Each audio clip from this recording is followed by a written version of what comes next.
YG와 JYP의 책걸상. 책에 관한 걸쭉하고 상큼한 이야기. YG와 JYP의 책걸상이 찾아왔습니다. YG 강량구입니다. JYP 박재영입니다.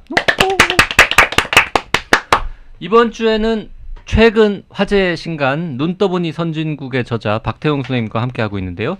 댓글 몇 개만 소개하고 얘기 나눠보겠습니다. 채땡땡땡땡님, 전에 책걸상에서 했던 책 중에 엄기호 선생님의 공부 있잖아요.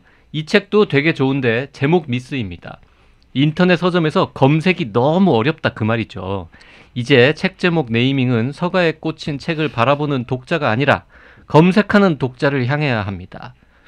이게 이제 강한 과학 제목이 잘못됐다 이 얘기입니다. 결국 이 댓글도. 이에 반해 청년의사는 이름 참 잘 지은 것 같습니다. JYP님 100살 돼도 청년의사잖아요. 약간 징그럽지 않아요? 네, 그리고 두루두루두루미님께서도 공부 이 책 정말 좋은데 안타깝다라는 댓글 남기셨는데, 근데 걱정 안 하셔도 돼요. 뭐 이거 엄기호 선생님 같은 경우는 정말 뜻밖에도 여기저기에 강성 팬들이 많으세요. 그래서 책을 내면은 무조건 몇 세는 나가고요. 그렇게 팬들이 많은 엄기호 선생님은 공부 이런 제목을 붙여도 된다고 치고, 네. 그런 열성 팬도 없는 강양구는 왜 도대체 제목을 안 바꾸고 계속 고집하냐는 거죠. 아니, 그게 아니고 내 말은 그 엄기호 선생님이 공부란 제목으로 책을 낼 수 있는 패기를 저도 가질 수 있게끔 좀 해달라는 거죠. 그거는 우리 책걸상 애청자분들께서 엄기호 정도의 지명도를 갖춘 다음에 그 패기를 발휘하라는 거 아니야 지금 우리 청취자들을. 네, 이야기는. 아무튼 채땡땡땡땡님, 엄기호 선생님 걱정하지 말고 저만 걱정해 주시면 됩니다. 네. 그 같은 분이 댓글 또 하나 남기셨는데, 노안인의 한 명으로 오늘의 오프닝은 정말 눈물 없이 못 듣겠어요. 저는 노안이 딱 40살에 왔어요. 유유. 예, 되게 빨리 오셨네요. 네, 초록지붕집 N님께서도 YG가 안경 얘기하면 슬프다고 할 때 노안이 왔군이라고 바로 알게 되었습니다. 미투. 노안은 뭐 피해갈 수 없는 거니까요. XIEC 땡땡땡땡님, 안녕하세요 YG님. 저도 노안이 와서 전자책을 더 찾게 됐습니다. 강한 과학 전자책 출간 빨리 좀 해주세요. 플리즈. 저는 노안이 오기 전에는 어르신들이 왜 그렇게 전자책을 찾는지 잘 몰랐어요. 그런데 이게 활자를 확대할 수 있으니까 전자책이 편하시니까 전자책을 찾으신 거더라고요. 자, 노안이 온지 모르긴 해도 한 10여 년 이상 되셨을 저자분, 네, 지난 시간에 이어서 함께 하겠습니다. 박태웅 선생님, 네. 안녕하십니까? 네, 반갑습니다. 네, 그 박태웅 선생님께서는 노안이 언제 오셨습니까? 한 3, 4년 된 것 같아요. 3, 4년밖에 안 됐다고요? 3, 4년밖에 안 됐어요? 예. 에이, 뻥치시네. 아니요, 독서 안경을 작년에 맞췄으니까 그 전까지는 안경 벗으면 볼 수 있는 수준이었어요. 그러니까 노안이 오기는 왔는데 안경 벗으면 책 보고 모니터 보는데 아무 지장이 없었는데, 올해부터인가 작년부터인가 피곤할 때 초점이 잘 안 잡히기 시작하더라고요. 그러니까 평소에 안경 쓰고 생활하다가 책 볼 때는 안경을 벗은 시점은 꽤 오래전이다. 그거는 몇 년 됐어요. 그게 노안이에요. 그렇지만 안경 안 사고 버텼다. 네. 노안이 오긴 왔는데 최대한 버티다가 노안이 아닌 척. 가린 척. 네. 왜냐하면 내 친구들은 다 돋보기 쓰는데, 네. 나는 이렇게 안경 벗으면 보니까. 근데 그 IT 원장님, 지금 말씀드리면 그 후배들 보기에는 진짜 꼴불견이에요. 저분은 왜 저렇게 안경을 자꾸 벗나? 그래가지고 독서 안경 하나 사고, 원래 이제 다초점 안경 하나 사고. 네, 결국 이제 저의 앞길이군요. 네. 자, 오늘 알겠습니다. 눈 떠보니 선진국에 대한 책 얘기하고 있는데요. YG는 얼마 전에 어느 날 갑자기 눈 떠보니 노안이 온 거죠. 진짜 눈 떠보니 노안이에요. 그때 정말 슬퍼요. 처음에 그걸 알게 됐을 때. 슬프죠. 네. 슬픕니다. 자, 아무튼 눈 떠보니 노안은 슬픈 일이지만 눈 떠보니 선진국은 사실 슬픈 일은 아니죠. 그렇죠. 예. 네. 우리나라가 진짜 선진국이다. 야, 정말 놀랍다. 물론 하루아침에 된 건 아닙니다만. 맞아요. 진짜 선진국이 됐구나라고 이렇게 실감하는 순간들은 어떤 때가 있었습니까? 사실은 한국 사회가 사회 전체적으로 공통의 경험을 여러 번 했잖아요. 가깝게 6.25부터 시작해서 한국전쟁부터 시작해서 근데 그 경험들이 나쁜 것도 있지만 좋은 것들도 꽤 많았어요. 예를 들어서 IMF 위기가 왔을 때 금을 모아서 위기를 한 번에 헤쳐나간다든가 뭐 결국 대통령 직선제를 받아낸다거나 87년도에 네네. 그리고 뭐 여러 가지 것들을 하면서 사실은 공통의 그 이겨본 경험을 갖게 됐다는 게 저는 굉장히 중요하다고 생각하는데 그 영어로는 위닝 스피릿이라고 하잖아요. 그게 이제 명문 구단하고 아닌 구단을 가르는 하나의 기준인데 예를 들어서 맨체스터 유나이티드나 리버풀 같은 게 왜 명문 구단인가 하면 유로파 결승이라든가 뭐 이런 엄청 압박감 있는 경기에서 어떻게든 이겨내거든요. 그런 걸 위닝 스피릿이라고 하는데 우리말로는 이제 고기도 먹어본 놈이 먹는다. 아, 같은 말인 건 알겠는데 표현이 참 다르네요. 네. 네. 그런데 이번에 코로나 사태를 겪으면서 사람들이 우리가 항상 외부의 기준들이 있었거든요. 우리는 후발 추격국이었기 때문에 내부적으로 어떤 스탠다드를 가져본 적이 없어요. 그러니까 미국처럼 되자, 일본처럼 되자, 독일처럼 되자, 혹은 미국이 이렇게 하고 있다, 독일이 이렇게 하고 있다, 일본이 이렇게 하고 있다 해서 프랑스가 이렇게 하고 있다. 뭐 그러면 그거를 아 당연히 저분들이 저렇게 하시는데 하고 이제 우리 우러러보는 처지니까 그걸 따라만 갔었는데 그래서 이제 항상 그런 게 있었죠. 스웨덴 모델, 뭐 덴마크 모델, 독일 네. 모델, 네덜란드 모델, 뭐 일본 모델 예, 등등등. 맞아요. 네네. 그 심지어는 뭐 IT 과제를 제출해라 그래서 이런 걸 하겠습니다 하고 내놓으면 이 외국 사례는 뭐가 있냐? 네. 제가 세계 최초로 하는 건데요. 그럼 안 믿어. 안 믿어요. 선례가 없어서 안 돼. 안 돼. 아니 세계적인 스타트업을 만들어 놓고 제가 세계 최초인데 그러면 선례가 없어서 안 돼. 이게 그리고 뭐 하자는 거야. 기자 생활할 때 기획 기사 쓸 때도 필수가 그럼. 외국 사례, 맞아요. 네, 외국 맞아요. 사례, 외국 선진 사례. 예, 예. 네. 회의할 때 모든 기업이나 정부 부처에서 다 하는 말이잖아요. 야, 외국에서는 어떻게 안 되냐 이거. 선진 사례를 갖고 와라. 그러니까. 근데 그렇게 살아왔는데 어느 날 갑자기 그 나라들에서 우리를 선진국이라 그러고 제가 이제 자주 드는 예인데 제 아내가 독일에 그 방문 교수로 몇 달 있다 왔잖아요. 근데 그때 이제 알게 됐던 그 간호사 하셨던 분들하고 광부하셨던 분들이 지금 아주 노인들이시죠. 연락이 온 게 어느 날 독일 공중파에서 코로나 이거 가지고 토론을 하는데 거기 전문가가 우리가 마스크를 잘 쓰고 3T를 잘하면 그러니까 추적하고 네. 검사해서 치료를 잘하면 우리가 유럽의 사우스 코리아가 될 수 있다. 이 얘기를 하더라는 거예요. 유럽의 사우스 코리아가 될 수 있다. 그때 이 분들이 감동받으셨구나. 자기들의 인생이 보상받은 느낌이 들었다는 거예요. 자기들이 그 가난한 집을 대신해서 유럽에 사실 팔려온 거잖아요. 팔려와서 돈 다 송금하고 그리고 못 돌아가고 그냥 거기서 현지인하고 결혼해서 살고 뭐 광부로 오셨던 분들하고 결혼해서 살고 그랬는데 세상에 이런 날이 올 줄이야 하는 순간이 와버린 거죠. 그러니까 이제 자기의 전생애가 다 보상받는 느낌. 그런 것들을 사실은 독일에 계신 분들만 느꼈던 게 아니라 여기 앉아있던 사람들도 다 오바마도 갑자기 한국 같은 선진국을 본받자 뭐 이러고 막 하니까 굉장히 당황스럽지만 거기다 아카데미상 받아왔죠. 근데 아카데미상도 어떻게 받아왔냐면 봉준호 감독이 야 이거 로컬이잖아 이러면서 쓱 받아온단 말이야. 그리고 빌보드도 1등을 하는데 한국말로 노래 불러서 1등을 하고 그러니까 되게 어이없는 일들이 중첩해서 여러 개가 일어나니까 와 이거 정말 눈 떠보니 선진국이 됐네 하는 느낌을 갖게 된 게 아닌가. 네. 그러니까 사람들이 제가 얼마나 미웠겠어요. 그 외국에서도 다들 선진국이라고 하는데 그런 방역에 허점이 있다, 문제점이 있다 이런 이야기를 죽어라 떠드니까 얼마나 짜증이 났겠어. 아. 그 BTS 사실 그 싸이 강남 스타일 때부터 우리 약간 왜들 저러는 거지. 근데 이제 그때만 해도 약간 그럴 때 있잖아요. 그러니까 그 롱런 하지는 못하지만은 일시적으로 요즘 그 유행하는 말로 하면 밈이 되어가지고 그러니까 밈이 된 거죠. 네, 막 전 세계적으로 화제가 되는 일이 있잖아요. 그러니까 저는 뭐 강남 스타일은 막 그런 사례 정도가 아닐까라고 생각했었는데 BTS는 또 완전히 그냥 차원이 다른 그러니까. 일이잖아요. 네. 근데 BTS 혼자만 있는 게 아니고 뒤에 또 블랙핑크도 있으니까. 그렇죠. 네. 그 앞에 이제 일부는 사실 우리 아까 쉬는 시간에 잠깐 얘기했는데 약간 이제 국뽕스러운 느낌이 조금 없지 않아 있다. 맞아요. 예. 그리고 그게 와 하는 사람들의 이제 마음을 좀 사로잡는 예, 거죠. 예.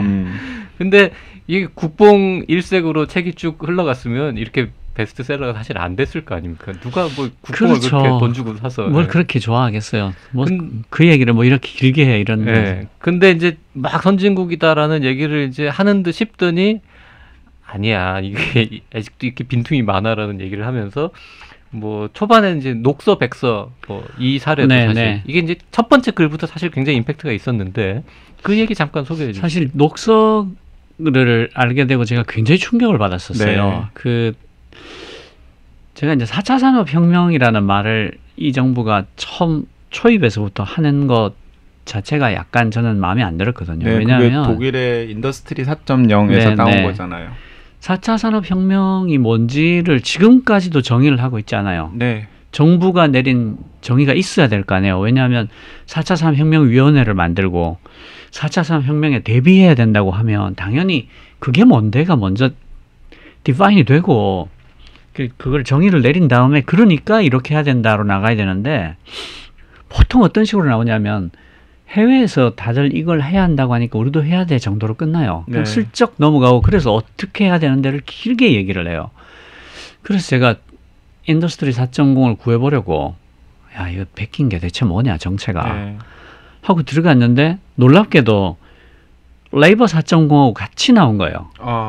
노동 4.0을 같이 내놨어요. 그러니까 산업이 이렇게 바뀐다면 그 환경 속에서 노동은 어떻게 바뀔 건데를 똑같이 다룬 거예요.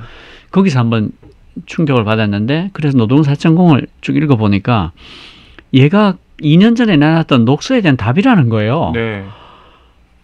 너무 놀랐어요. 그래서 녹서를 보는데 녹서에 나와 있는 질문들이 심지어 철학적인 거예요. 네. 너무 깊이 있고 문장도 아름답고 물론 이제 영어로 번역된 걸 봤는데 뭐 이런 게 다 있어 하고 이제 그 제도를 들여다봤더니 유럽연합이 갖고 있는 제도인데 사회적으로 어떤 중요한 현안, 사회적으로 합의가 필요한 현안이 생겼을 때 그것에 대한 질문들을 담아서 전체 사회 전에다가 요구를 하는 거예요. 시민사회가 됐든 경제계가 됐든 노동계가 됐든 학계가 됐든 이 질문에 대해서 답을 해주라.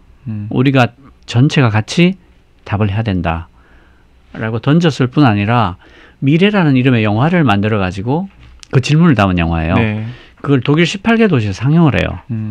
그리고 2년 동안 온갖 곳에서 토론을 하고 뭐 그렇게 해서 그걸 모아가지고 그 답들을 모아서 정리해서 낸 게 인더스트리 4.0이라는 백서인 거예요. 그게 딱 2년 걸렸거든요. 그러니까 2년 전에 이미 인공지능이나 로봇이나 뭐 생명공학 같은 과학기술의 발전으로 뭐 노동이라든가 산업이라든가 우리 일상생활이 이렇게 바뀔 텐데 네네네. 우리가 어떤 질문을 던지고 어떤 답을 내려야 되는지에 대해서 한번 토론을 해보자. 그렇죠. 라는 이제 제안을 하는 게 녹서라는 거죠. 네네네. 그리고 그 2년이라는 기간 동안에 그 녹서에서 제시한 여러 가지 질문들을 놓고서 또 거기에 필요한 정보도 시민들한테 제공을 하고 그렇죠. 그 정보를 가지고 시민들이 자신의 이해관계라든가 자신의 가치에 따라서 막 서로 막 갑론을 막 토론을 한 다음에 뭔가 사회적 합의의 단초가 마련이 되면은 그걸 다 갈무리 해가지고 내놓은 게 그게 그 백서인 거예요. 그러니까 우리는 그 앞에 2년이라는 컨텍스트는 다 날려먹고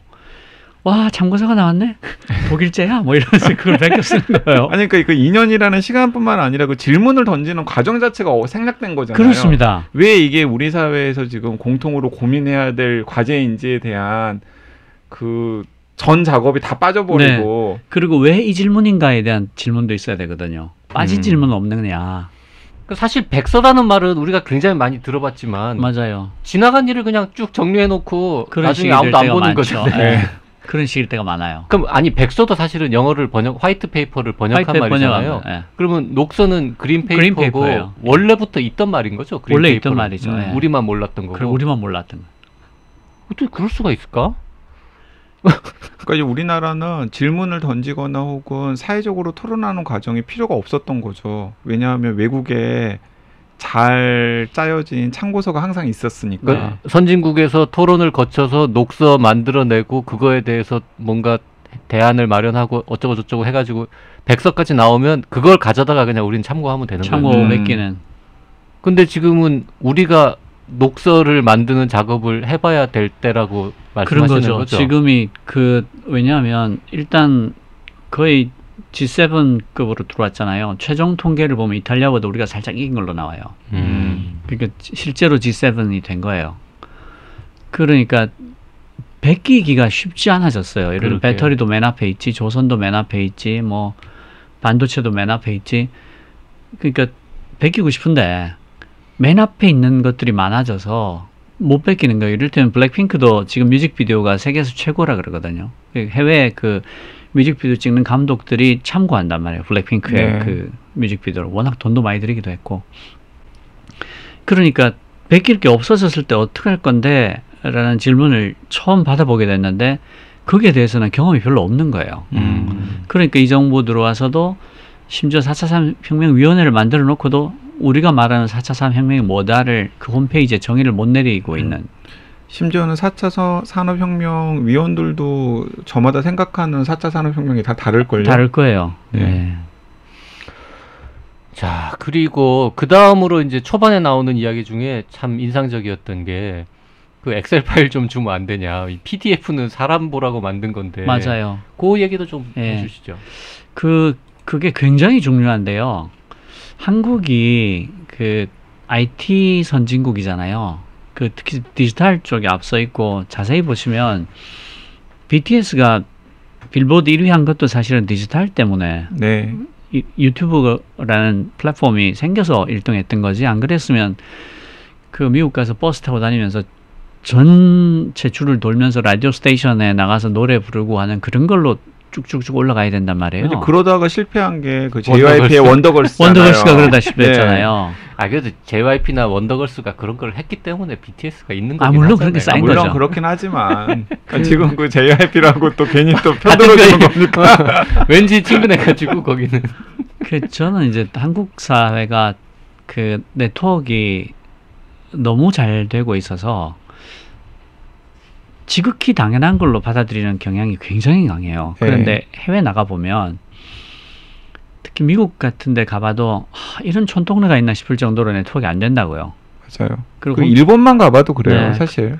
일본만 가봐도 그리고 홈페이지가 디자인 한 20년, 30년 전 네. 디자인이에요. 굉장히 촌스럽고 텍스트 베이스고. 그 일본의 홈페이지 디자인을 보면은 그 선생님 20년 전에 계셨던 엠파스 디자인이랑 비슷해요. 맞아요. 그때부터 지금까지 거의 바뀐 게 없을 정도인데 그 반면에 한국은 어떤 점에서 보면 그 집단지성이 굉장히 잘 작동하는 사회다라고 저는 생각을 하는데 엄청난 소란과 광기와 소음이 있는 동시에 집단 징성도 동시에 작동하는 그런 굉장히 시끄럽고 혼란스러운 사회인데 그 중에서도 그 어떤 정부의 정책들이나 이런 것들이 투명하게 다 공개가 되면 그 사회의 어떤 에너지나 사회의 어떤 지적 수준이나 사회의 성취가 그대로 정부의 성취로 들어갈 수가 있어요. 네. 예를 들어서 지금 뭐 판례를 예를 들면 판례를 지금 0.3% 공개하거든요. 그런데 미국이나 영국 같은 경우는 불문법이잖아요. 그렇죠. 판례가 근거가 되니까 판례가 근거가 되니까 100% 공개하죠. 미국 같은 경우는 24시간 안에 다 공개를 해요. 네. 우리는 0.3%밖에 공개가 안 돼요. 0.3%밖에 안 해요. 지금 공개된 게 그거밖에 없어요. 그 프라이버시 침해를 그 이유로. 프라이버시 침해라는 게 이유라는 건데 그렇게 이유를 들 것 같으면 미국하고 영국이 이미 망했다. 아니 영국이랑 미국이 전 세계에서 프라이버시를 가장 중요하게 생각하는 나라들 중에 그렇죠. 하나인데 아니, 그 유명한 무슨 익명화, 비식별화 이런 거 하면 되는 거 아닙니까? 그렇죠. 근데 안 해요. 근데 만약에 그거를 공개했을 때 어떤 일이 생길 거냐를 생각해 보면 일단 영미권에서는 그 판결을 내려주는 AI 쪽이 굉장히 발달해 있어요. 네. 워낙 판례가 많으니까. 네. 근데 우리는 아예 시도를 못해요. 한글 판례가 없기 때문에. 두 번째로는 판결은 두 가지를 지켜야 되는데요. 하나는 판결 간에 모순이 없냐. 네. 두 번째는 형량 간의 형평이 맞냐. 이 두 가지가 판결문을 다 공개하면 엉망진창이 되겠죠. 굉장히 쉽게 확인해 볼 수 있어요. 과거에 이상한 판결들을 했었다는 게 뽀록이 나는 거군요. 공개를 하면. 아니 그리고 과거뿐만 아니라 동시대의 판결들도 서로 모순되는 판결들이 굉장히 많을걸요. 그리고 전관 비리도 사실은 즉시 잡힙니다. 네. 그 판사와 이 변호사가 같은 곳에서 근무한 적이 있네.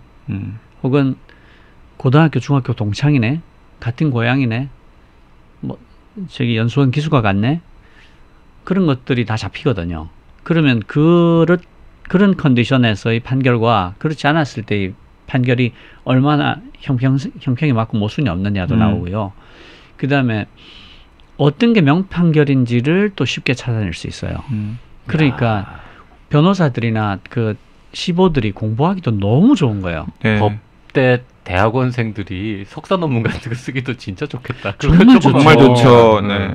그러니까 뭔가 하면 그동안에 쌓였던, 그러니까 서류 더미로 쌓였었던 게 순식간에 굉장한 지적 자산이 되는 거예요. 그러니까 이게 쓰레기에서 인포메이션 데이터로 바뀌는 거죠. 근데 이게 그것만 그렇겠냐. 이를테면 공직자 재산 공개 같은 것도 지금 PDF로 주는 이유가 그런 식으로 자동화해서 처리하지 말라는 거예요. 그렇죠. 제가 제일 기자 생활하면서 짜증났던 게 때가 되면 관보에 공직자 재산이나 정치인, 국회의원도 재산 공개가 되잖아요. 네. 그런데 그걸 빅데이터 처리를 하려면, 데이터로 처리를 하려면 일일이 다 엑셀에다가 표 만들어가지고 입력을 해야 돼요. 진짜로. 빅데이터도 아니지. 스몰 데이터인데. 그래서 뭐 스캔해서 OCR 내서 뭐 이런 일을 해야 되거나 아니면 PDF를 변환해야 되는데 포맷이 다 다르니까 이걸 일일이 코딩을 해야 돼. 그거 맨날 하는 게 대학생 인턴들이에요. 좀 낮은 수준이라도 일자리를 더 만들려고 일부러 그렇게 하는 그 대학생 인턴들. 나는 그게 명백히 공개하기 싫어하는 마음일 거라고 봐요. 관보에 게재를 한다라는 게 옛날부터 법에 있었으니까 할 수 없이 공개는 하는데, 왜냐하면 이거 PDF를 CSV라 해서 comma separated value라고 해서 컴퓨터가 처리할 수 있는 공통 포맷이에요. 국제 표준인데 그 형태로, 그러니까 쉽게 말하면 엑셀 같은 거예요. 그 형태로만 내줘도 기계가 다 자동 처리할 수 있어요. 근데 미국 같은 경우는 예산을 반드시 이 스키마로만 발표할 수 있다라고 법이 있어요. 이 포맷으로만 해야 한다. 10원 아니구나. 1센트라도. 그렇게 법으로 딱 정해놔서 반드시 그 포맷으로 해놔야 돼요. 그러니까 사실은 저거는 국회에서 정부에서 내는 모든 데이터는 오픈 데이터 포맷이라 국제 표준에 맞춰서만 낼 수 있다라고 법을 만들기만 하면 돼요. 근데 왜 그런 법을 안 만드는지 모르겠어요. 그런 진짜. 법을 발의를 하면 되게 언론의 주목도 받고 큰 화제가 될 건데, 그러니까. 동료 의원들이나 공직자들이 싫어할 수는 있겠고. 그러니까 PDF에 너는 왜 그런 법을 발의해가지고 XX 그러니까 이런 얘기 나올 수 있겠네. 판례도 그렇고 정부 발표 자료들도 그렇고 사실은 컴퓨터가 자동으로 처리할 수 있는 형태로 내라는 걸 법으로 만들기만 하면, 예를 들어봐요. 지금 정부에서 세수추계를 기재부에서 하는데 원래 31조를 넘게 틀렸어요. 네. 31조 넘게 더 걷었어요. 계획보다. 자기 추정한 것보다 더 네. 걷을 것 같아요. 근데 이게 이제 1차로 자기들이 31조 더 걷을 것 같아요 라고 말한 건데, 실제로는 34조에서 40조까지 더 걷을 수도 있다고 민간에서는 보고 있어요. 이런 것들도 사실은 데이터를 다 오픈해 놓으면 경제학자들이, 그리고 석사 박사 논문 쓰는 학생들이 들고 파먹기가 얼마나 좋겠어요. 그러니까 그런 여러 가지 장점들을 왜 모르겠습니까? 그럼에도 불구하고 이제 고치지 않는 것은 우리가 어쩔 수 없이 공개는 하는데 그냥 웬만하면 보지 마라. 우리가 알아서 할게 그냥. 네, 이런 메시지인 그리고 거죠. 또 하나 이제 정말 공개해야 될 이유를 또 하나만 말씀을 드리면, 우리나라가 지방 정부들이 다 각자 복지 예산을 써요. 네. 복지 예산을 쓰는데 그 결과가 어떻게 됐는지를 과학적으로 평가하지 못해요. 왜냐하면 소득에 관한 정보는 전부 다 국세청에서 갖고 있는데 특히 한국 같은 경우는 전부 다 신용카드를 쓰기 때문에 그 소득에 대한 그 파악 정도가 굉장히 높아요. 네. 거의 다 잡아낸다고 보면 돼요. 그런데 이 소득 정보를 같은 정부인 지자체에는 주지 않습니다. 이 행정 빅데이터를 하나도 공개하지 않아요. 그러니까 어떻게 되냐면 내가 복지 예산을 이런 방식으로 쓸 수도 있고 저런 방식으로 쓸 수도 있고 이렇게도 써보고 저렇게도 써봤지만 그게 실제로 대상이 되는 사람의 소득 개선에 얼마나 기여했냐를 알아볼 도리는 없는 거예요. 그러니까 그냥 점을 치고 있는 거예요. 뭐 이거 좋을 거야 하고 돈 쓰고 잊어먹는 거예요. 근데 왜 그러냔 말이야. 데이터가 다 있는데. 네. 같은 정부 안에서도. 같은 정부 안에서도. 그거는 뭔가 이렇게 포맷을 다르게 하고 이런 거랑은 또 다른 차원이네요. 그거도 관계없어요. 그냥 공유를 안 할 뿐이네. 타겟 대상이 가령 15만 명이다. 그러면 15만 명에 대해서 통계 내고 평균 내면 되거든요. 한 명 한 명이 어떻게 됐다를 내가 알아야 될 이유는 없잖아. 그러니까 프라이버시하고도 관계가 없어요. 그 지자체장이 우리 당 소속일 수도 있고 아닐 수도 있기 때문에 안 주는 건 아닐까? 한번 주기 시작하면 계속 줘야 되잖아요. 아니 근데 그게 데이터를 공개하지 않고 이 데이터에 대해서 쿼리를 던지게 해줄 수 있거든요. 일단 뭐 지난 3년간의 소득 추이가 어떻게 됐는지 결과를 통계로 내놔라. 이런 경우에는 실제 원데이터는 하나도 건드리지 않아요. 그러니까 프라이버시가 뭐 걸리고 말고 할 이유가 없는 거예요. 사실 이제 그 대목은 그 박태웅 선생님께서 책에도 잠깐 언급하셨지만 CIO 같은 역할이 없어서 그러는 걸 수도 있어요. 맞아요. 네, 그러니까 CIO가 그 치프 인포메이션 오피서, 뭐 최고 정보 책임자 뭐 이런 거잖아요. 그러니까 우리 정부에서 생산한 데이터를 어떤 식으로 처리하고 어떤 식으로 공유하고 확산할 수 있을지에 대한 그 일관성 있고 통일된 의사결정을 하는 맞습니다. 사람이나 기관이 있어야 되는데 기업이나 뭐 병원이나 이런 데는 다 CIO가 있잖아요, 보통. 기업은 다 있어요. 근데 CTO 다 있죠. 대한민국 정부에는 CIO라는 직책도 없고 그 역할을 하는 사람도 없는 겁니까? 실제로 없어요. 있긴 있어요. 그 최근에 생겼잖아요. 문재인 대통령이 CIO 역할을 하시더라고요.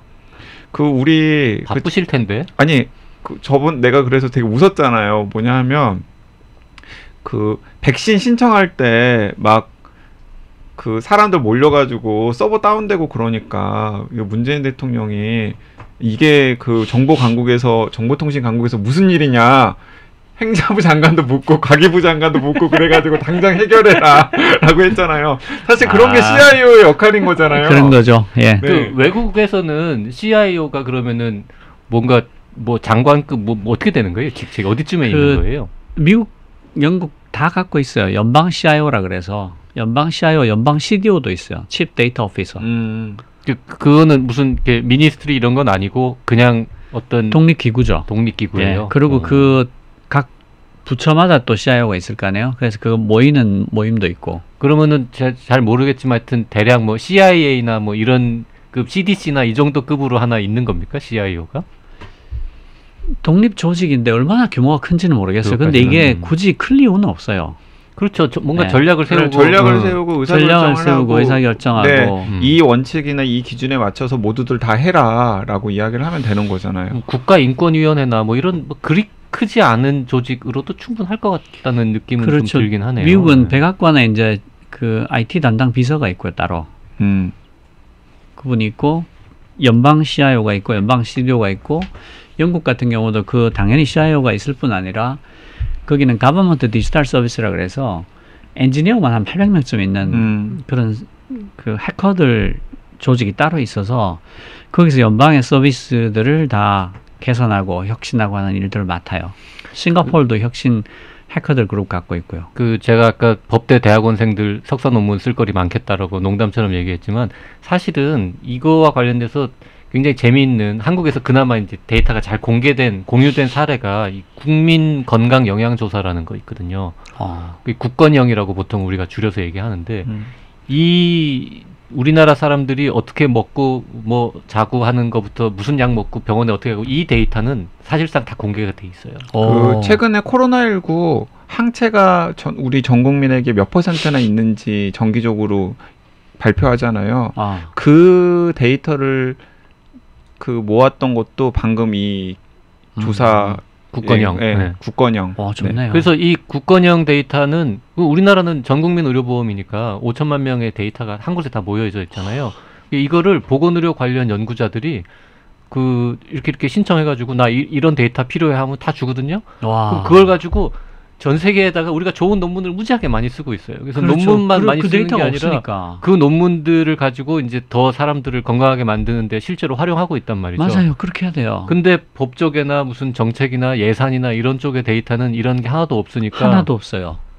주먹구구식으로 맨날 88%한테 줄 거냐, 80%한테 줄 거냐, 뭐 25만 원을 줄 거냐, 그런 100만 원 줄 토론이 거냐 굉장히 어이가 없는 게 이쪽이나 저쪽이나 굉장히 진지한 얼굴로 얘기하는데 아무 근거가 없어요.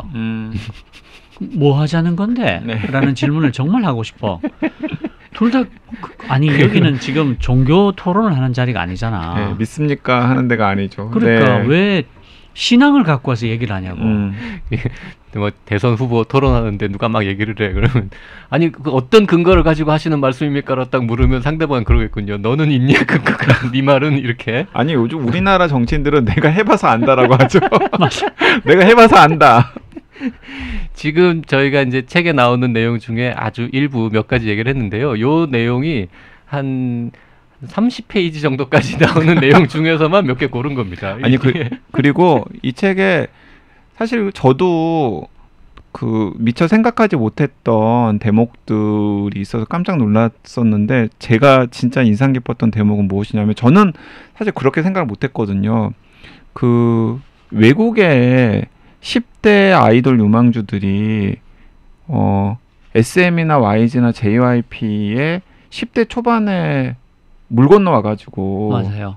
그 연습생으로 훈련을 받다가 데뷔를 하잖아요. 그렇죠. 뭐 예를 들어서 뭐 트와이스라든지 뭐 블랙핑크라든지 많죠. 뭐 많잖아요. 네. 그런데 이 박태웅 선생님께서 어떤 포인트를 짚었냐면 그 중국이나 혹은 동남아시아나 일본의 그 10대 초반 아이들을 한국으로 보내는 부모 입장을 한번 생각해봐라. 한국의 그 기획사나 혹은 아이돌 양성 시스템에 대한 신뢰가 뒷받침되지 않는다면 자기의 애지중지 키운 예쁜 아들, 딸들을 10대 초반에 어떻게 한국으로 믿고 보내겠냐. 맞아요. 예를 들어서 우리나라 10대 초반의 아이돌 지망생을 가진 부모들이 중국이나 일본이나 혹은 동남아시아의 기획사로 보내서 훈련을 받겠다라는 거 사실 생각할 수 없잖아요. 생각할 수 없는 일이죠. 네. 그러니까 이제 그런 대목들을 짚어주셨는데 그게 어쨌든 간에 우리나라의 글로벌 스탠다드한 신뢰 시스템이 어떤 영역에서는 작동하고 있다라는 걸 보여주는 거다. 사회 전체는 아니지만. 그것도 이제 원래 아이돌들이 노예 계약을 한다 그러고 사회적으로 굉장히 큰 문제가 됐었잖아요. 뭐 그렇게 오래된 일도 아닙니다. 오래된 일도 아니죠.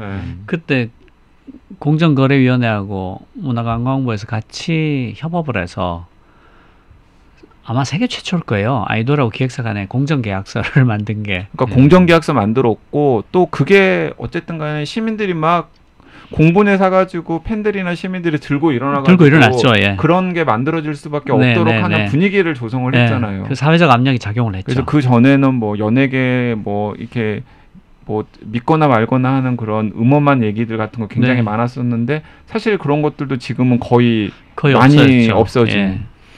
그 뭐 옛날에 사람은 뭐 서울로 보내고 말은 제주도로 보내고 뭐 전 세계의 부모들이 지금 애를 아이돌로 만들고 싶으면 한국으로 보내고 시대가. 아니 심지어 최근에 그 일본의 그 차트에서 그 1위 하는 걸그룹 같은 경우는 그 JYP가 키운 거잖아요.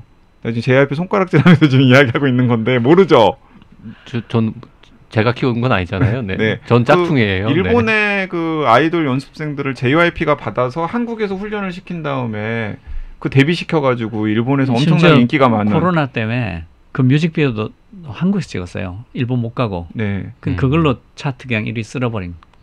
근데 그 일본의 연예계는 그 한국의 연예계만큼의 그런 투명한 시스템을 만들지 못했기 때문에 굉장히 막 잘 나갈 것 같다가 완전히 쪼그라들었잖아요. 이제 그런 것도 대비를 해 놓으셨는데 이런 게 굉장히 중요하겠구나라는 생각이 들더라고요. 일본 기획사들은 지금도 아주 나이 많은 사장들이 그대로 다 잡고 있는데 몇 개 없잖아요. 네. 그런데 그 사장들 취향대로가 아니면 데뷔를 못 해요. 그래서 남자 아이돌들은 다 똑같이 생기고 여자 아이돌들도 다 육성형으로 똑같이 생기고, 그리고 그 희극인들 계약하는 제일 큰 기획사는 계약서 안 쓰는 걸로 유명한. 우리는 계약서를 쓰지 않는다. 그래서 그 희극인들이 약간 이상한 행사 같은 데 가가지고 예. 알바하다가 그게 걸려가지고 예, 야쿠자들이 다단계 네. 판매하는데 거기 사회 보고 하다가 걸려가지고. 그러면서 이제 그 쓰신 표현이 이제 신뢰 자본이라는 말씀을 네, 하시면서 네, 네. 꽤 많은 부분에서 우리나라는 신뢰 자본이 축적되어 있고 이게 경쟁력이 되고 있지만 맞아요. 예. 그래도 굉장히 부족하다라는 예. 부족한 부분도 좀 얘기를 해주세요. 어떤 부분에 한국- 우리가 신뢰 자본을 더 쌓아야 됩니까? 그 스텔튼 교수인가요? 그 세계적인 부패 권위자가 한국 사회에 대해서 한국은 엘리트 카르텔형 부패가 만연한 나라다라고 했어요. 그게 엘리트들이 서로 카르텔을 만들어서 해먹는다 그런 뜻인데, 보면 우리가 흔히 하는 말들이 그 현상을 아주 잘 보여준다고 생각하는데, 저희가 모피아, 네. 법피아, 관피아 이런 피아란 말을 많이 써요. 네. 이게 뭐 뜻인가 하면 모피아란 게 이제 기재부 출신 카르텔, 법피아란 게 뭐 법조계 출신 카르텔, 다 있죠. 뭐 교육부 출신 카르텔, 교육부 출신 네. 카르텔, 교육부 퇴임하면 다 사학으로 가고, 그리고 뭐 그 산자부 출신 카르텔. 네. 네. 그러니까 화이트 칼라들 엘리트들이 카르텔을 만들어서 해먹는 사회다 한국이. 그리고 부패 지수가 우리가 42등인가 굉장히 낮아요. 아주 썩어 있는 사회다라는 게 이제 국제 기준 좀 된 자료긴 한데, 그러니까 이런 것들을 투명하게 잡아내지 못하면 중진국 함정에서 벗어날 방법이 있겠는가라는 게 제가 생각하는 건데요. 그러니까 뭔가 하면 이 최선의 효율을 낼 수가 없는, 근본적으로. 그러니까 예를 들어서 배구 같으면 김연경이 국가대표로 뽑힐 가능성이 별로 없는 그런 시스템이라면 배구가 잘 될 리가 없지 않습니까? 뭐 배구협회 회장 조카가 슬쩍 들어와가지고 주전으로 뽑히고. 근데 이렇게 엘리트 카르텔형으로 서로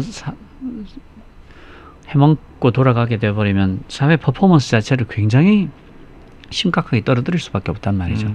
그 선생님 말씀 듣고 보니까 그 지난 올림픽 때 이렇게 많은 그 시민들을 되게 환호하게 했던 양궁 국가대표들 생각이 나네요. 양궁은 맞아요. 예.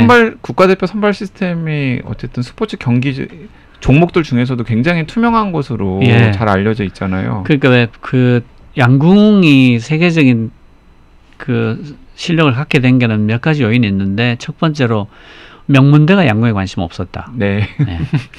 축구 같으면 연고대 파벌이 다 먹고 있거든요. 뭐 유도 같으면 여기 네. 유도 이런 같으면 식으로. 유도대, 네. 지금은 뭐 유도대가 아니고 이름 바뀌었지만, 네. 근데 양궁은 명문대가 관심이 없었다. 두 번째가 또 뭐가 있고, 또 잘 쏘기만 하면 되고 뭐 어쩌고저쩌고 몇 가지가 있어요. 근데 우리는 그렇기 때문에 이게 병마다 처방이 달라야 된다고 생각하는데, 일단 고혈압이면 고혈압에 맞게 처방을 해야 네. 되고, 당뇨면 당뇨에 맞게 처방해야 되는데, 한국 같으면 부패 유형이 엘리트 카르텔형 부패란 말이에요. 근데 독일 형법 보면 화이트 칼라 범죄에 대해서는 가급적 집행유예를 하지 마라라는 규정이 아예 형법에 적혀 있어요. 저는 그 대목 읽으면서 진짜 공감을 많이 했거든요. 그러니까 우리나라는 너무 엉터리잖아요. 맞아요. 그러니까 오죽하면은 많이 사기를 칠수록 네. 또 많이 그 횡령을 할수록 통계를 보면 그 화이트 칼라 범죄에서 300억 이상 떼먹은 경우에 100% 집행유예. 그 떼먹으려면 300억은 넘겨야 되는 그렇죠. 거군요. 그러니까. 한 270억, 250억 이러면 집행유예 안 실형이야. 될 수도 있어. 우리 간이 작아가지고 우리는 막 2억 7천도 막 못해 먹는데. 근데 진짜 뭐 편의점에서 그 뭐 진짜 푼돈 훔치고 막 이러다가 그러게요. 생계형 범죄 저지른 다음에 실형 사는 경우 많잖아요. 많아요. 그래서 저는 우리는 병으로 치면 예를 들면 당뇨 같은 거를 앓고 있는 거죠. 화이트 칼라 엘리트 네. 카르텔 범죄니까 한시적으로 한 10년 정도라도 화이트 칼라 엘리트 카르텔형 범죄에 대해서는 집요를 하지 않고 징벌적 배상제를 한다. 한 10년 정도만. 그렇게 해서 그러니까 뭔가 하면 이건 인센티브 시스템인데요. 이걸 했을 때와 하지 않았을 때 어디가 상을 더 많이 주냐에 따라 갈 수밖에 없어요. 네. 그런데 현재는 300억을 떼먹을 때가 최적이잖아요. 300억 이상 먹으면 좋아. 이렇게 상벌 시스템이 되어 있단 말이죠. 그게 아니라 너의 인생이 한 방에 다 가는 거야. 네가 뭐 대학 교수를 하다가 정부 과제를 하면서 대학원생 줘야 될 돈을 30만 원을 빼먹었어? 넌 앞으로 20년간 교수는 못해. 그리고 그거의 100배인 3천만 원을 물어. 이렇게 돼 있으면 대학원생 돈 30만 원을 누가 가져가려고 그러겠어요. 그렇죠. 그러니까 지금은 인센티브 시스템 자체가 거하게 먹어라. 아무 일 없어. 300억 넘고 잡힌 사람 한 명도 없어.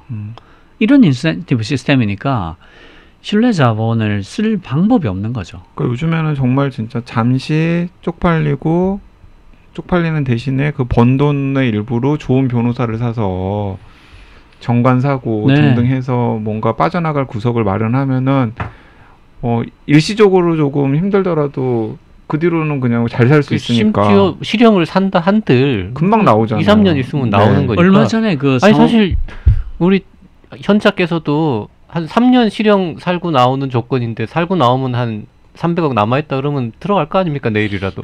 한 200억이라도. 난 100억이라도. 100억이라도 나만 이 시간이 조금 달라서. 근데 얼마 전에도 펀드 크게 왜 난리 났던 펀드가 있잖아요. 네. 거기도 그 뭐 자문 고문을 보면 기라성 같은 사람들 기라성 많죠. 같은 사람들이 있었어요. 그러게요. 네. 근데 그 결과가 어떻게 됐냐면 이분들 다 무죄, 혐의 없음이 됐고 그 펀드 중에서 700억인가 900억이 행방불명이 됐어요. 그게 어디로 갔는지를 못 찾았다가 수사의 결론이에요. 그 기라성 같은 사람들 중에서 이제 한 분이 그 김영란법 통과되었을 때 이제 기막힌 말씀을 하신 걸 저는 그 실제로 그 자리에 있었던 분에게 전해 들었는데, 아니 평생 나라 위해서 노력한 사람 호텔에서 밥 한 끼 은퇴한 다음에 못 얻어먹게 하는 법이 무슨 법이고 이게 무슨 나라냐라고 엄청 역정을 내셨다고 하더라고요. 근데 이제 그분이 또 그 문제가 됐던 네. 펀드의 자문위원으로 이름을 또 올려놓으셨더라고요. 그분은 정말 너무너무 심하신 분이라고 생각해요. 네. 그런 식의 사건이 있을 때마다 보면 이 사람이 껴있어. 누군지 바로 아시네요. 예. 네. 대부라고 하는 분이잖아요. 네. 정말 어른이 잘못되면 우리 저렇게 될 수 있구나. 실명 모범을 공개하고 한번 저 화제 검색어에 한번 오를까요? 아니 그것도 근데 뭐- 우리는 숨을 수 있어. 근데 뭐 모피아이 대부 그럼 다 아는 사람이니까. 아니 제작사는 우리지 참 이게 내가 제작사의 대표인 거지 지금 이게 실명 공개는 안 하는 걸로 하겠습니다. 네. 아이고 참 얘기를 앞에는 되게 재밌는 얘기했는데 뒤에 가니까 약간 이제 씁쓸한 얘기들이 많이 나오는데요. 근데 그런 거를 다 고칠 수 있어요. 우리가 하면 그게 다 풀 수 있는 문제들이니까. 그 사실 이 책에 많은 분들이 이제 열광을 하고 또 눈여겨본 이유도 아마 그런 대목이 아닐까 싶어요. 왜냐하면 이제 많은 사람들이 한국 사회에 여러 가지 문제가 있다라고 정확하게 진단을 해요. 그런데 대안을 말하지 않거나 혹은 가망 없다. 아니면 하나만한 네. 좋은 말씀만 하시거나. 그런데 이 박태웅 선생님의 눈떠보니 선진국에 이제 많은 분들이 열광하고 그 주목했던 이유는 지금 우리의 맨 얼굴을 좀 적나라하게 고발을 하면서도 그런데 우리가 알고 봤더니 이런 것들을 다 고칠 수 있고 극복할 수 있는 역량도 가지고 있어. 맞아요. 예. 그걸 이 책에서 또 힘줘서 강조를 했기 때문에 더 많은 사람들이 공감하고 이 책을 읽고서 약간 절망이 아니라 그래 우리도 할 수 있는 거 아니야? 라고 생각하는 게 아닌가 싶기도 합니다. 그러니까 이런 책을 썼어야 됐구나. 이런 걸 써야 잘 팔리는 거예요. 네. 그리고 이제 1부, 2부는 주로 이제 뭐 한국 사회의 현 주소 그리고 미래에 나아갈 바 이런 걸 다룬다면 이제 3부는 진짜 가장 정통한 네. 자신 있는 분야인 이제 IT 분야, 인공지능 이런 얘기를 하셨는데 사실 3부도 저만 해도 이게 거의 컴맹 갓 벗어난 수준이잖아요. 그래서 잘 모른단 말이에요. 근데 그 꾸역꾸역 또 뉴스는 보는데 IT 관련 뉴스도 잘 이해 못하는 부분이 많이 있고 뭐가 문제인지 잘 몰랐는데 보니까 이거 이런 거구나. 이게 다음에는 예? IT 뉴스를 볼 때 조금 더 이제 이해하면서 볼 수 있게 되는 좋은 길잡이 역할을 할 수 있는 챕터인 것 같고요. 그러니까 이제 저는 3부는 이게 참 수상하지만 위험한 생각들이나 그런 과학의 성격이나 IT 버전 강남구의 강한 과학이랑 좀 같이 읽으면 참 좋았겠다. 저런 식으로 갑자기 훅 자기 책 홍보를 이렇게 하는 건가요? 네, 많이 안 팔리나 보네요. 네, 그런 생각이 들더라고요. 네, 한번 좀 이렇게 베스트셀러에 묻어가 보려고. 눈 떠보니 관련해가지고 뭔가 책을 한번 써보세요. 눈 떠보니 과학강국 뭐 이런 거 해가지고. 네, 그 다음에 책을 내게 되면 박태웅 선생님께 베스트셀러 저자이신 박태웅 선생님께 추천사를 한번 받아봐야 되겠다는 생각을 순간 하고 있습니다. 그 지금 빨리 약속하지 않으면 나중에는 더 유명해져서 못 받을 수도. 그 추천사 써 주실 거죠? 저도 지금 눈 떠보니 베스트셀러라 사실은 왜 어떻게 해서 베스트셀러가 됐냐는 질문에 어떤 대답도 할 수 없는 처지. 지금 완곡하게 지금 거절하시는 아니 그런 뜻으로 말씀한 게 아니고. 거절했어. 아니, 제가 당연히 쓰더래야죠. 제가 지금 저희가 좋은 얘기 많이 했는데 사실 이게 저는 이제 초판 1쇄를 봤는데 이게 아쉬운 점은 이게 좀 편집자가 너무 서둘러서 내느라고 그랬는지 오타라든지 맞아요. 또 약간 좀 이렇게 지금 막 그러니까 책의 모티브가 된 그 초고 원고가 처음 발행된 게 1월 11일이라 그랬잖아요. 그러니까 불과 8개월이 뭐야 한 7개월 만에 책이 나온 거니까 그런 거죠. 예. 그래서 당연히... 하여튼 오타라든지 뭔가 그림이 잘못 들어갔다든지 맞아요. 그리고 뭐 예.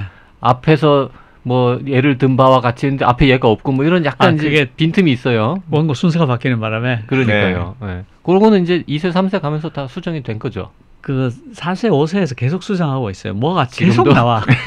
막 사람들이 많이 보니까 눈 떠보니 베스트셀러 맞네. 네. 그러면서 또 이게 지금 베스트셀러가 만들어지고 있는 거군요. 지금 이 순간에도 계속 집필 중이셔. 계속 고치고 있어요.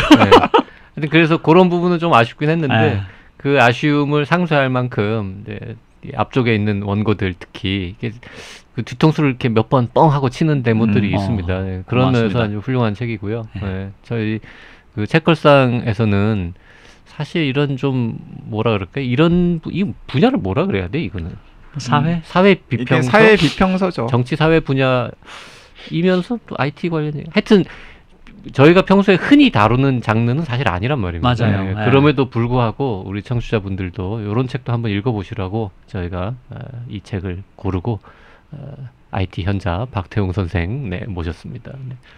즐거운 독서 되시기를 바랍니다. 네, 오늘 그리고 지난 시간 그 IT 현자님께서 구수한 이야기 많이 하셔가지고 팬 되신 분들도 있으실 것 같다는 생각도 들어요. 앞으로도 뭐 저 방송이나 뭐 유튜브나 이런 데서 검색해 보면은 어디 출연한 거 이런 것도 나오는 거죠 지금. 구글에 검색하면 많이 나올 겁니다. 네. 오늘 못 들은 이야기들은 구글 검색하셔가지고요 다른 영상이나 오디오 컨텐츠에서 확인하시면 좋을 것 같습니다. 그리고 이제 눈 떠보니 선진국 2도 이제 보자 하니 연내에 나올 것 같으니까. 보자 하니 그게 공약을 푸시하는 거니까 연내에 당연히 나오겠죠. 대선 국면 들어가기 전에. 출판. 네, 한 해에 책 2권 내시는. 네. 50몇 년 동안 한 권도 안 내다가 갑자기 1년에 2권 내는 기적을 행하고 계십니다. 이거 눈 떠보니 2까지 잘 팔리면 제가 장단컨대 내년에 한 권 더 나온다. 2월에 대통령 딱 결정되잖아요. 그러면은 한 권 더 나온다. 또 이제 2까지 잘 팔리잖아. 그럼 또 여러 캠프에서 들어오라고 또 연락 오고 막 이런다. 또 우리 몰라요? 또 다음 정부에서 뭔가 다음 또 중책 맞지? 다음 CIO 이런 거 그런 큰 그림 그리시는 겁니까? 아니요. 그 CIO는 컴퓨터과학 전공한 사람이 하는 게 맞아요. 저는 경영학이라. 아니 실무자들이 하면 되는 거고 큰 그림을 전략을 세우는 거는 큰 그림은 현자가 하는 거 아니에요? IT 현자가 그려야죠. 잘하시는 분 많아요. 아니 뭐 누가 시켜준다는 것도 아닌데 뭐 그렇게 정색을 하고 사약을 하고 이미 마음은 CI 오시네 지금. 아니라니까. 우리가 시켜줄 수 있는 권한이 없어요. 걱정 안 하셔도 됩니다. 안 할 거야, 안 할 거야. 강하게 저렇게 손사래를 치시는 거 보니까 누가 진짜로 하라 그러고 할 것 같기도 한데요. 네. 아닙니다. 절대 안 합니다. 네, 이번 주에는 앞으로 나아갈 대한민국을 위한 재현이라는 거창한 부제가 붙은 눈 떠보니 선진국을 함께 읽어봤고요. 저자 IT 현자 박태용 선생님과 함께 얘기 나눠봤습니다. 네, 박태용 선생님 감사합니다. 감사합니다. 네.